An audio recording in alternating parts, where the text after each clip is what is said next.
ನಮಸ್ಕಾರ ಸ್ನೇಹಿತರೆ, ಈ ವಿಡಿಯೋದಲ್ಲಿ ಪ್ರತಿಯೊಬ್ಬ ಮನುಷ್ಯ ಕೂಡ ಜೀವನದಲ್ಲಿ ತಿಳಿದುಕೊಳ್ಳಲೇಬೇಕಾದಂತಹ ಒಂದು ಕಹಿ ಸತ್ಯ ತಿಳಿಸುತ್ತೇನೆ. ಆದರೆ ಅದಕ್ಕೂ ಮುಂಚೆ ನೀವಿನ್ನೂ ನಮ್ಮ ಚಾನೆಲ್ ಅನ್ನು ಸಬ್ಸ್ಕ್ರೈಬ್ ಮಾಡ್ಕೊಂಡಿಲ್ಲ ಅಂದರೆ ಖಂಡಿತ ಈಗಲೇ ಸಬ್ಸ್ಕ್ರೈಬ್ ಮಾಡ್ಕೊಳ್ಳಿ. ಹಾಗೆ ಹೊಸ ವಿಡಿಯೋ ನೋಟಿಫಿಕೇಶನ್ಸ್ಗಾಗಿ ಪಕ್ಕದಲ್ಲಿರೋ ಬೆಲ್ ಐಕಾನ್ ಕ್ಲಿಕ್ ಮಾಡ್ಕೊಳ್ಳೋದನ್ನು ಮಾತ್ರ ಮರಿಬೇಡಿ. ಪೂರ್ವದಲ್ಲಿ ಸುಂದರವಾದ ಒಂದು ಆಶ್ರಮವಿತ್ತು. ಅದರಲ್ಲಿ ಒಬ್ಬ ಗುರು, ಕೆಲ ಶಿಷ್ಯರು ವಾಸವಿದ್ದರು. ಆ ಗುರು ಸಾಮಾನ್ಯರಲ್ಲ, ತಪಶಕ್ತಿ ಸಂಪನ್ನರು, ಎಷ್ಟೋ ಮಹೋನ್ನತ ಶಕ್ತಿಗಳನ್ನು ಹೊಂದಿದ್ದರು. ಅವರ ಬಳಿ ಶಿಷ್ಯನಾಗಿ ಸೇರಲು ದೇಶದಾದ್ಯಂತ ಎಷ್ಟೋ ಜನರು ಬರುತ್ತಿದ್ದರು. ಆದರೆ ಅವರಲ್ಲಿ ಹಲವಾರು ಜನರನ್ನು ಗುರುಗಳು ಹಿಂದಕ್ಕೆ ಕಳಿಸಿಬಿಡುತ್ತಿದ್ದರು. ಇನ್ನು ಉಳಿದವರಲ್ಲಿ ಕೆಲವರನ್ನು ಆಶ್ರಮದೊಳಗೆ ಕಳಿಸಿದರೆ ಇನ್ನೂ ಕೆಲವರನ್ನು ಒಂದು ದಿನ ಸ್ಮಶಾನದಲ್ಲಿ ಕಳೆದು ಬರುವಂತೆ ಹೇಳುತ್ತಿದ್ದರು. ಇದೇ ರೀತಿ ನಡೆಯುತ್ತಿರುವಾಗ ಒಂದು ದಿನ ಒಬ್ಬ ವ್ಯಕ್ತಿ ಗುರುಗಳ ಬಳಿ ಶಿಷ್ಯನಾಗಿ ಸೇರಲು ಬಂದ. ಗುರುಗಳು ಅವನೊಂದಿಗೆ, ಕುಮಾರ, ನೀನು ನನ್ನ ಬಳಿ ಶಿಷ್ಯನಾಗಿ ಸೇರಬೇಕೆಂದರೆ ಒಂದು ಇಡೀ ದಿನ ಸ್ಮಶಾನದಲ್ಲಿ ಕಳೆಯಬೇಕು. ಅಲ್ಲಿ ನೀನೇನು ನೋಡುತ್ತೀಯಾ, ಅದರಿಂದ ನೀನೇನು ತಿಳಿದುಕೊಂಡಿರುತ್ತೀಯಾ, ಆ ವಿಷಯಗಳನ್ನು ಮಾರನೆಯ ದಿನ ಬಂದು ನನ್ನ ಹತ್ತಿರ ಹೇಳಬೇಕು. ಆಗ ಮಾತ್ರವೇ ನಾನು ನಿನ್ನನ್ನು ಶಿಷ್ಯನಾಗಿ ಸ್ವೀಕರಿಸುತ್ತೇನೆ ಎಂದು ಹೇಳಿದರು. ಅದನ್ನು ಕೇಳಿದ ಆ ವ್ಯಕ್ತಿ ಆಶ್ಚರ್ಯಗೊಂಡ. ಗುರುಗಳೇ, ಹಗಲಲ್ಲಾದರೆ ಪರವಾಗಿಲ್ಲ, ಆದರೆ ರಾತ್ರಿ ಸ್ಮಶಾನದಲ್ಲಿ ಹೇಗಿರೋದು ಎಂದು ಕೇಳಿದ. ಏಕಿರಬಾರದು, ರಾತ್ರಿ ಸ್ಮಶಾನದಲ್ಲಿ ಏನು ನಡೆಯುತ್ತದೆ ಎಂದು ಕೇಳಿದರು ಗುರುಗಳು. ಅದಕ್ಕ ವ್ಯಕ್ತಿ, ಗುರುಗಳೇ, ನಿಮಗೆ ತಿಳಿಯದಿರುವುದೇನಿದೆ, ರಾತ್ರಿ ಹೊತ್ತು ಸ್ಮಶಾನದಲ್ಲಿ ಭೂತ ಪ್ರೇತ ಪಿಶಾಚಿಗಳಿರುತ್ತವೆ. ಅವು ಮನುಷ್ಯನನ್ನು ನೋಡಿದರೆ ಬಿಡುವುದಿಲ್ಲ. ನಾನು ರಾತ್ರಿ ಅವುಗಳ ಕೈಗೆ ಸಿಕ್ಕರೆ ಅಷ್ಟೇ ಕತೆ, ಅವು ನನ್ನನ್ನು ಕೊಂದು ಹಾಕುತ್ತವೆ ಎಂದು ಹೇಳಿದ. ಹಾಗಾದರೆ ನೀನು ಭೂತ ಪ್ರೇತಗಳನ್ನು ನೋಡಿದ್ದೀಯಾ ಎಂದರು ಗುರುಗಳು. ಇಲ್ಲ ಗುರುಗಳೇ, ನಾನು ಮಾತ್ರ ನೇರವಾಗಿ ಅವುಗಳನ್ನೆಂದೂ ನೋಡಲಿಲ್ಲ, ಆದರೆ ತುಂಬಾ ಜನರ ಬಾಯಿಂದ ಕೇಳ್ಪಟ್ಟಿದ್ದೇನೆ. ಎಷ್ಟೋ ಜನರ ಮೈ ಮೇಲೆ ಭೂತ ಪ್ರೇತ ಪಿಶಾಚಿಗಳು ಬರುತ್ತದೆ. ಆ ಸಮಯದಲ್ಲಿ ಅವರ ನಡವಳಿಕೆಯಲ್ಲಿ ಏನೇನೋ ಬದಲಾವಣೆ ನಡೆಯುತ್ತದೆಂದು ಕೇಳ್ಪಟ್ಟಿದ್ದೇನೆ ಎಂದ ಆ ವ್ಯಕ್ತಿ. ಕುಮಾರ, ಇದೆಲ್ಲವೂ ನೀನು ಇತರರ ಬಾಯಿಂದ ಕೇಳಿಸಿಕೊಂಡಿರುವುದು ಮಾತ್ರ. ಹಾಗಾಗಿ ಅದರ ಬಗ್ಗೆ ಪೂರ್ತಿಯಾಗಿ ತಿಳಿದುಕೊಳ್ಳಬೇಕು. ಹಾಗಾಗಿ ಒಂದು ಇಡೀ ದಿನ ನೀನು ಸ್ಮಶಾನದಲ್ಲಿ ಇದ್ದು ಬಾ. ಅಲ್ಲಿ ಭೂತ ಪ್ರೇತ ಪಿಶಾಚಿಗಳು ಇವೆಯಾ ಎಂದು ನೋಡು. ಒಂದು ವೇಳೆ ನಿನಗವು ಕಾಣಿಸಿದರೆ ಅವುಗಳ ವಿವರಗಳು ಕೇಳಿ ತಿಳಿದುಕೋ. ಅವು ಹೇಗಿರುತ್ತವೆ, ಏನು ತಿನ್ನುತ್ತವೆ ಎಂಬುದು ತಿಳಿದುಕೋ. ಒಂದು ವೇಳೆ ನಿನಗವು ಕಾಣಿಸದಿದ್ದರೆ ಸ್ಮಶಾನದಲ್ಲಿ ಭೂತ ಪ್ರೇತಗಳು ಇರುವುದಿಲ್ಲ ಎಂಬ ಸತ್ಯ ನಿನಗೆ ತಿಳಿಯುತ್ತದೆ. ಹಾಗಾಗಿ ನೀನು ಹೆದರದೆ ಒಂದು ದಿನ ಸ್ಮಶಾನದಲ್ಲಿ ಇದ್ದು ಬಾ. ಮಾರನೆಯ ದಿನ ಅಲ್ಲೇನು ನಡೆಯಿತೆಂದು ನನ್ನ ಹತ್ತಿರ ಬಂದು ಹೇಳು.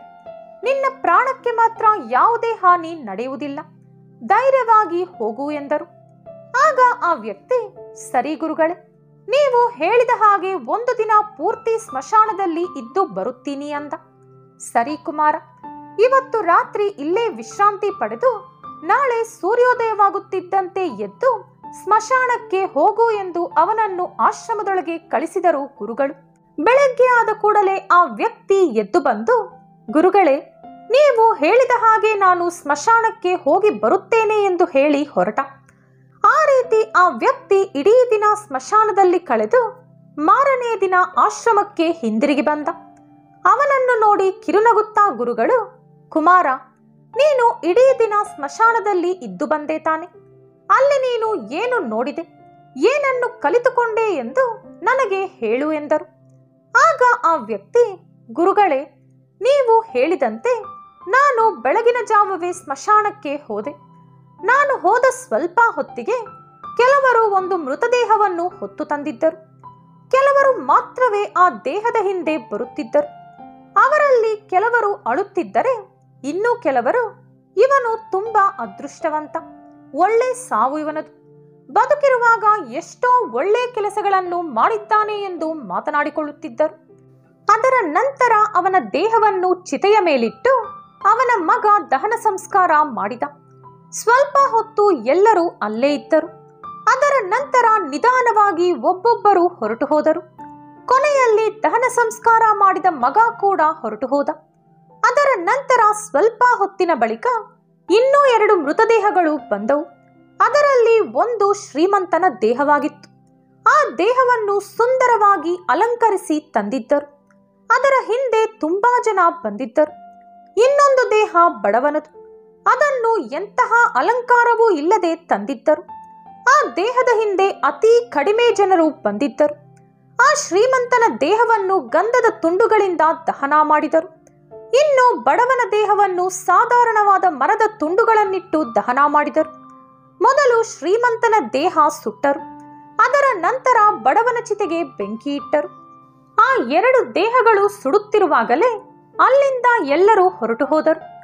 ಆದರೆ ನಾನು ಮಾತ್ರ ಅಲ್ಲೇ ನಿಂತುಕೊಂಡು ಆ 2 ಚಿತೆಗಳು ಸುಡುತ್ತಿರುವುದನ್ನು ದೀರ್ಘವಾಗಿ ನೋಡುತ್ತಾ ನಿಂತೆ ಅಂದ. ಆಗ ಗುರುಗಳು, ಕುಮಾರ, ಹಾಗಾದರೆ ಆ 2 ಚಿತೆಗಳನ್ನು ನೋಡಿ ನೀನೇನು ತಿಳಿದುಕೊಂಡೆ ಎಂದು ಕೇಳಿದರು. ಆಗ ಆ ವ್ಯಕ್ತಿ, ಗುರುಗಳೇ, ಆ 2 ಚಿತೆಗಳು ಸಮಾನವಾಗಿತ್ತು. ಒಂದೇ ರೀತಿಯಲ್ಲಿ ದಹನವಾಯಿತು. ಕೆಲ ಹೊತ್ತಿಗೆ 2 ಹೆಣಗಳು ಪೂರ್ತಿಯಾಗಿ ಸುಟ್ಟು ಹೋಯಿತು. ಅದರ ನಂತರ ಕೂಡ ಇಬ್ಬರ ಚಿತಾಭಸ್ಮ ಒಂದೇ ರೀತಿಯಲ್ಲಿತ್ತು. ಅದರಲ್ಲಿ ಯಾವುದೇ ಬದಲಾವಣೆ ಕಾಣಿಸಲಿಲ್ಲ. ಅದರ ನಂತರ ಸ್ವಲ್ಪ ಹೊತ್ತಿನ ಬಳಿಕ ಒಂದು ಮಹಿಳೆಯ ಮೃತದೇಹವನ್ನು ತಂದರು. ಆ ಮಹಿಳೆಯ ಗಂಡ ಆ ಚಿತೆಯ ಪಕ್ಕದಲ್ಲಿ ಕುಳಿತುಕೊಂಡು ತುಂಬಾ ಅಳುತ್ತಿದ್ದ. ಆ ದೇಹದ ಹಿಂದೆ ಬಂದವರೆಲ್ಲ ಕೂಡ ತುಂಬಾ ಅಳುತ್ತಿದ್ದರು. ಎಲ್ಲರೂ ಆಕೆಯ ಗಂಡನನ್ನು ಸಮಾಧಾನಪಡಿಸುತ್ತಿದ್ದರು. ಅವರಲ್ಲಿ ಕೆಲ ಜ್ಞಾನವಂತರು ಕೂಡ ಇದ್ದರು. ಅವರು ಆ ವ್ಯಕ್ತಿಯೊಂದಿಗೆ, ಅಳಬೇಡಪ್ಪ, ಎಲ್ಲರೂ ಒಂದಲ್ಲ ಒಂದು ದಿನ ಇಲ್ಲಿಗೆ ಬರಲೇಬೇಕು. ಆದ್ದರಿಂದ ಬದುಕಿರುವಷ್ಟು ಕಾಲ ಧರ್ಮಬದ್ಧವಾಗಿ ಪರೋಪಕಾರಿಯಾಗಿ ಬಾಳಬೇಕು. ಯಾರಿಗೂ ಕಷ್ಟ ಕೊಡಬಾರದು. ಹಣದ ಮೇಲೆ ವ್ಯಾಮೋಹ ಬೆಳೆಸಿಕೊಳ್ಳಬಾರದು. ಅಂತಿಮವಾಗಿ ಎಲ್ಲರೂ ಸ್ಮಶಾನಕ್ಕೆ ಬರಲೇಬೇಕಲ್ಲವೇ ಎಂದು ಆತನನ್ನು ಸಮಾಧಾನಪಡಿಸಿ ಅವನನ್ನು ಕರೆದುಕೊಂಡು ಹೊರಟು ಹೋದರು. ಅದರ ನಂತರ ಯಾರೂ ಕೂಡ ಸ್ಮಶಾನಕ್ಕೆ ಬರಲಿಲ್ಲ. ನಾನು ರಾತ್ರಿಯಿಡೀ ಅಲ್ಲೇ ಇದ್ದು ಈಗ ನಿಮ್ಮೆದುರು ಬಂದು ನಿಂತಿದ್ದೇನೆ ಎಂದು ಹೇಳಿದ. ಕುಮಾರ, ಹಾಗಾದರೆ ನಿನಗಲ್ಲಿ ಭೂತ ಪ್ರೇತ ಪಿಶಾಚಿಗಳೇನಾದರೂ ಕಾಣಿಸಿತಾ ಎಂದರು ಗುರುಗಳು. ಇಲ್ಲ ಗುರುಗಳೇ, ನನಗೆ ಯಾವ ಭೂತ ಪ್ರೇತ ಪಿಶಾಚಿ ಕೂಡ ಕಾಣಿಸಲಿಲ್ಲ. ನಾನೇ ಸುಮ್ಮನೆ ಭಯಪಟ್ಟೆ. ಅಲ್ಲಿ ಎಲೆಗಳ ಶಬ್ದ, ಪ್ರಾಣಿಗಳ ಕೂಗು, ಗಾಳಿಯಿಂದ ಆಗಾಗ ಹೆದರಿಕೆಯಾಗ್ತಿತ್ತು. ಅದನ್ನು ಹೊರತುಪಡಿಸಿ ಯಾವ ದೆವ್ವ ಭೂತ ಅಲ್ಲಿರಲಿಲ್ಲ ಎಂದ ಆ ವ್ಯಕ್ತಿ.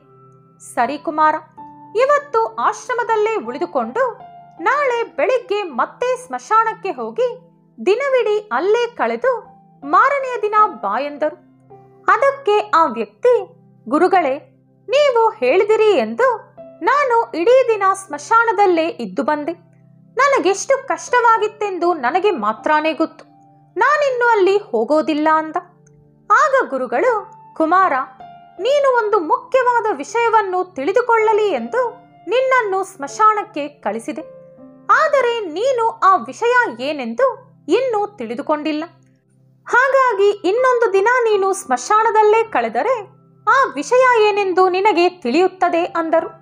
ಸರಿ ಗುರುಗಳೇ ಎಂದು ಹೇಳಿ ಆ ರಾತ್ರಿ ಆಶ್ರಮದಲ್ಲೇ ಉಳಿದುಕೊಂಡು ಮಾರನೆಯ ದಿನ ಮತ್ತೆ ಸ್ಮಶಾನಕ್ಕೆ ಹೋದ.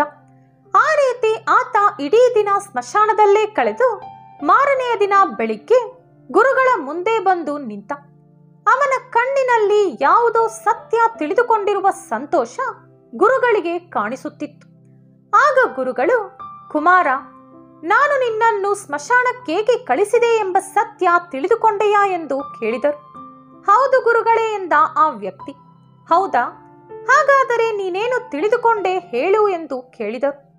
ಆಗ ಆ ವ್ಯಕ್ತಿ ನಿರ್ಮಲವಾದ ಮನಸ್ಸಿನಿಂದ, ಗುರುಗಳೇ, ಸಾಯಂಕಾಲದಂದು ನನ್ನನ್ನು ಚಿತೆಯ ಮೇಲೆ ಮಲಗಿಸಿಕೊಂಡು ಸ್ಮಶಾನಕ್ಕೆ ಕರೆತರುತ್ತಿದ್ದರು.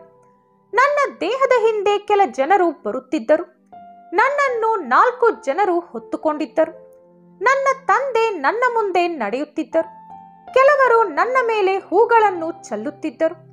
ಕೆಲ ಬಂಧುಗಳು ನನ್ನ ಹಿಂದೆ ನಡೆದು ಬರುತ್ತಿದ್ದರು. ಎಲ್ಲರೂ ತುಂಬಾನೇ ಅಳುತ್ತಿದ್ದರು. ಎಲ್ಲರಿಗಿಂತ ಹೆಚ್ಚಾಗಿ ನನ್ನ ತಂದೆ ತಮ್ಮ ಅಳುತ್ತಿದ್ದರು. ಕೆಲವರು ಅಳುತ್ತಿರುವಂತೆ ನಟಿಸುತ್ತಿದ್ದರು. ಕೆಲವರು ನನ್ನ ತಂದೆಯನ್ನು ಸಮಾಧಾನಪಡಿಸುತ್ತಿದ್ದರು. ನನ್ನ ತಮ್ಮ ದೂರ ನಿಂತುಕೊಂಡು ಅಳುತ್ತಿದ್ದ. ಕೆಲವರು ಅವನ ಹತ್ತಿರ ಹೋಗಿ ಇನ್ನು ನೀನೇ ಈ ಆಸ್ತಿಗೆಲ್ಲ ವಾರಸುದಾರ ಎಂದು ಹೇಳುತ್ತಿದ್ದರು.